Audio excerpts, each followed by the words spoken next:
Hello guys, welcome to exam T20 and I hope आप सभी लोग बहुत अच्छे होंगे और अपनी प्रिपरेशन ढंग से कर रहे होंगे। और आज मैं जो न्यू इन्फॉर्मेशन लेके आई हूँ इस वीडियो में, वो इलाहाबाद हाई कोर्ट की जो न्यू वैकेंसी है RO उससे रिलेटेड है कि यहाँ पर कितनी वैकेंसीज़ हैं।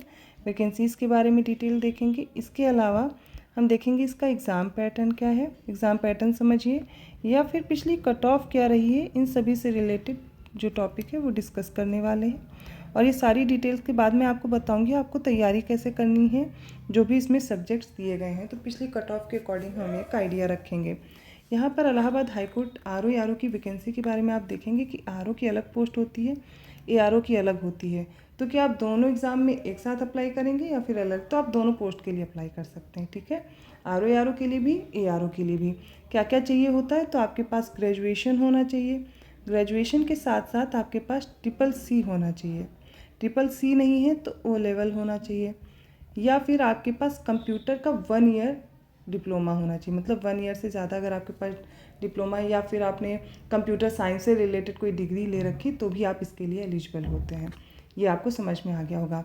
एग्ज़ाम पैटर्न की बात करें तो यहाँ पर एग्ज़ाम पैटर्न में देखिएगा 200 प्रश्न पूछे जाते हैं।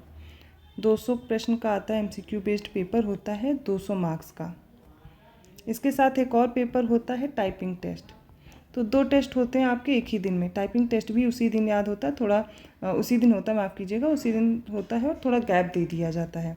अब ये 200 मार्क्स का होता है, ये कितने मार्क्स का होता है? तो ये 50 मार्क्स का होता है। यहाँ पर 50 मार्क्स की ये टाइपिंग होती है। 50 मार्क्स की होती है। 500 वर्ड्स दिए जाते हैं जो आपको टाइप करना होता है, वो भी इंग्लिश में। और इसके लिए आपको 25 मिनिमम मार्क्स हैं जो लाने ही होते हैं। क्वालिफाइंग मार्क्स है, अगर आप ये क्वालिफाई करेंगे तभी आपकी ये वाली GS वाली जो कॉपी है, GS ही बोल सकते हैं, इसको चेक किया जाएगा। यहाँ पर अब क्या क्या पूछा जाता है, इसमें हम सारे सब्जेक्ट्स देखने वाले हैं। सब्जेक्ट में आपके पास क्या क्या रहेगा? सबसे पहले GS कितनी आती है? 120 मार्क्स की आती है। मतलब 120 क्वेश्चंस होते हैं यहाँ पर जो GS से डायरेक्टली पूछ लिए जाते हैं। तो GS का रोल सबसे ज़्यादा है यहाँ पर। इसके बाद अगला सब्जेक्ट आपके पास कौन सा होगा? रीजनिंग। तो GS के बाद आपको तैयार करना होगा रीजनिंग। रीजनिंग से कितने क्वेश्चंस आते हैं? यहाँ पर 25 क्वेश्चन, ये मैं क्वेश्चंस की बात कर रही हूँ, डायरेक्टली रीजनिंग से होते हैं। इसके बाद आपको एक और सब्जेक्ट पढ़ना होता है जो कि है कंप्यूटर। कंप्यूटर का रोल तो आप इसमें देख ही रहे हैं। तो कंप्यूटर से 20-22 प्रश्न, कभी कभी 25 भी हो सकते हैं। तो लगभग इतने क्वेश्चन यहाँ से पूछे जा सकते हैं या पूछे जाते हैं। हिंदी इंग्लिश भी पूछी जाती है, तो हिंदी और इंग्लिश दोनों से 10-10 क्वेश्चन पूछे जाते हैं। आपकी हिंदी अच्छी हो सकती है या इंग्लिश अच्छी हो सकती है। कोई सब्जेक्ट, किसी किसी का दोनों सब्जेक्ट अच्छा होता है तो 10-10 मार्क्स की ये भी पूछा जाएगा। साथ में UP GK भी होती है। तो UP GK के आप किसी भी एग्ज़ाम की प्रिपरेशन कर रहे हैं, UP GK पूछा जाता है UP से रिलेटेड। तो यहाँ पर UP GK मैंने चैनल पर करवाया हुआ है, मैं करा रही हूँ। बाकी जो चीज़ें अभी बची हुई वो भी कंप्लीट होने वाली हैं। तो ये क्लास आप यहाँ से देख करके तैयार कर सकते हैं। GS कि ये जो 120 क्वेश्चंस होते हैं बहुत टफ नहीं होते हैं। बेसिक जो GS आप सभी एग्ज़ाम के लिए तैयार कर रहे हैं वो इसके लिए भी तैयार करने हैं। इसके क्वेश्चंस आप सॉल्व कर सकते हैं। क्वेश्चन जब PYQs आप देखेंगे, देखिए कोई भी एग्ज़ाम देने जा रहे हैं सबसे पहले आपको PYQs देखनी चाहिए। पिछले वर्ष के प्रश्नों से आपको समझ में आएगा कैसे प्रश्न पूछे जाते हैं इसमें। तो 1 लाइनर टाइप में क्वेश्चंस होते हैं। वो आप UPSI के लिए भी पढ़ रहे होंगे, UPSSC पेट की भी कई वैकेंसी देख रहे होंगे, उसमें भी आपको पढ़ना होता है। बहुत से स्टूडेंट UPPSC का एग्ज़ाम दे रहे हैं, उनके लिए इसलिए थोड़ा ईजी हो जाता है क्योंकि यहाँ पर जो GS होती है वो उतनी टफ नहीं पूछी जाती, 1 लाइनर के फॉर्म में क्वेश्चंस होते हैं। लेकिन रीजनिंग के लिए प्रैक्टिस करनी पड़ेगी, कंप्यूटर पढ़ना पड़ेगा, साथ में हिंदी इंग्लिश और UP GK। तो बहुत टफ सिलेबस नहीं है, लेकिन टाइपिंग साथ में करते रहना है क्योंकि ये 50 मार्क्स आपको दे करके जाएगा। अगर आपकी टाइपिंग बहुत अच्छी है तो 50 मार्क्स का है। ये नंबर्स आपके ऐड होंगे इसमें भी। और कट ऑफ की भी बात करने वाले हैं, कैसे तैयार करना है। GS, reasoning, computer, Hindi, English, मैं इस चैनल पे आपके GK की या GS की क्वेश्चंस की प्रैक्टिस करवा दूंगी। उसके साथ साथ में ये क्वेश्चंस भी इंक्लूड करके टॉपिक वाइज जब हम डिस्कस करेंगे तो उसमें ये टॉपिक भी आपके कवर कर लिए जाएंगे। UP GK जो क्लासेस चल रही हैं वो करते रहिए, वो आपको हेल्प करेंगी। 8 से 15 क्वेश्चन बहुत मायने रखते हैं, एक क्वेश्चन से आपका सिलेक्शन भी रुक जाता है। तो ध्यान रखना है कि आपको ये सारे सब्जेक्ट्स पे फोकस करना है, साथ में टाइपिंग भी। अब एग्ज़ाम पैटर्न समझ में आ गया। 200 मार्क्स का है। बड़ी बात है इसमें नेगेटिव मार्किंग नहीं है।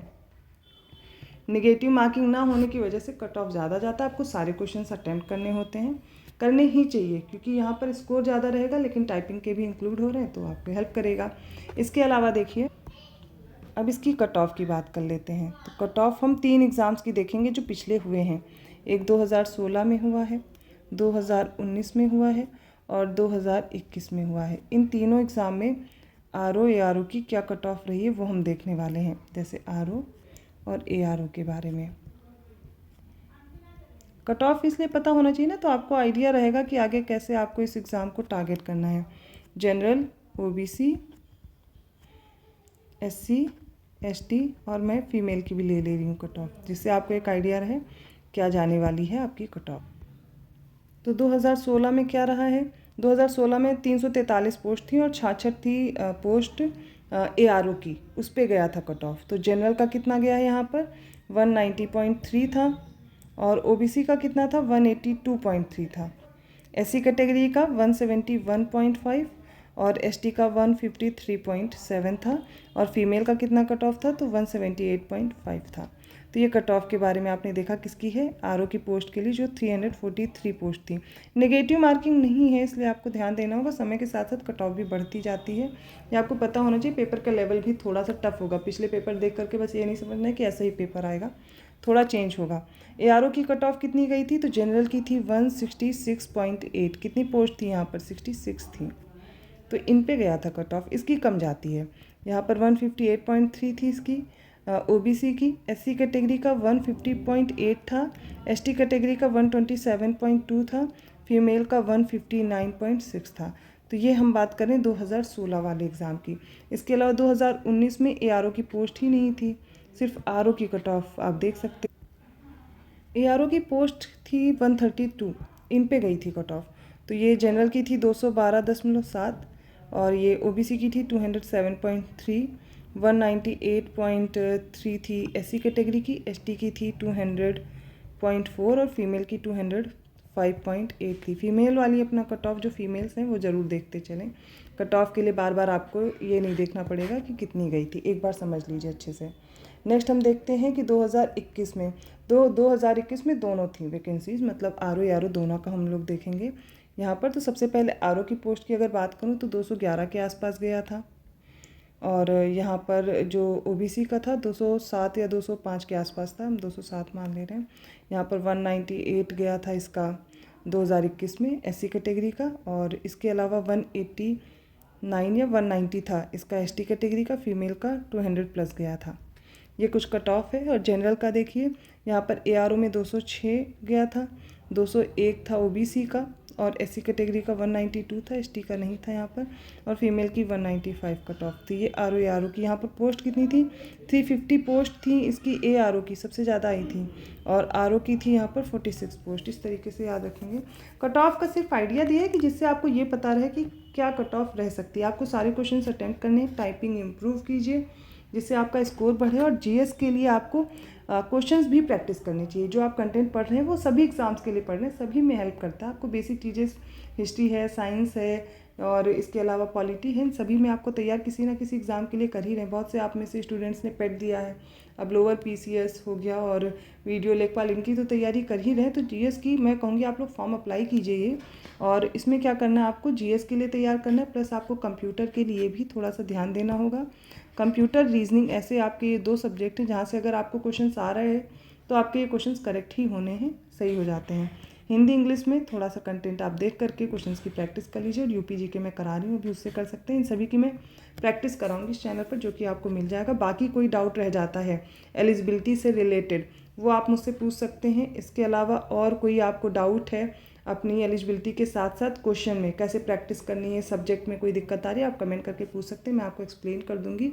वीडियो अगर हेल्पफुल रहा है तो प्लीज़ चैनल को सब्सक्राइब कर लीजिए, ज़्यादा से ज़्यादा शेयर भी कीजिए और लाइक कर दीजिए वीडियो को।